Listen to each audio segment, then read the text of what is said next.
Göyçaya xoş gəlmisiniz. Bu günlərim narımızın 16-cı festivalıdır. Çox gözəldir. Axınla gələn insanlar əzəmətli keçir bayramımız.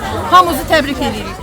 Göyçayda keçirilən Ənənəvi Nar Bayramı bu ildə həm yerli sakinlərin, həm də ölkəmizə gələn yerli və xarici turistlərin böyük marağına səbəb oldu.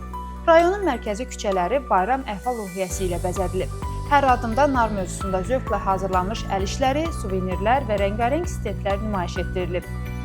Gənc nəslin bu fəallığı Göyçayın Nar Bayramının sadəcə bir kənd təsərrüfatı tədbiri olmadığını göstərdi. Eyni zamanda milli kimliyimizi yaşadan böyük bir mədəniyyət bayramına çevrildi.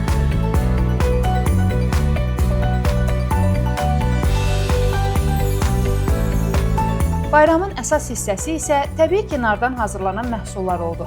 Canlı şəkildə hazırlanıb təqdim edilən nardançalar, təzə çəkilmiş nar şirəsi, nar mürəbbəsi, şirniyyatlar, desertlər ziyarətçilərin zövqünü oxşadı.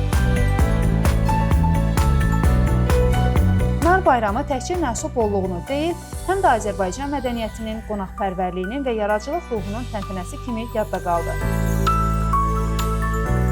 Göyçay bu tədbirlə həm ölkənin mədəni həyatına töhfə verdi, həm də regionun turizm potensialını daha da önə çıxardı. Qeyd etmək lazımdır ki, noyabr ayı ümumilikdə Azərbaycanda bayramlar və əlamətdar günlərlə zəngindir. 8 noyabr Zəfər günü, 9 noyabr Dövlət Bayrağı günü, 12 noyabr Konstitusiya günü, 17 noyabr Milli Dirçəliş günü kimi mühüm tarixlər xalqımızın dövlətçilik və milli kimlik ruhunu əks etdirir. Göyçayın Nar Bayramı da bu ardıcıl bayramlar silsiləsində xalqın birliyini, sevincini və yaradıcılıq enerjisini bir daha nümayiş etdirdi. Beləliklə, Nar Bayramı həm zəhmətin, həm də ən gözəl ənənələrinin biri kimi bu ildə unudulmaz təəssüratlarla yadda qaldı. Hoş geldiniz. Çok teşekkür ederim. Yine gözləyirəm. Buradayım akşam için.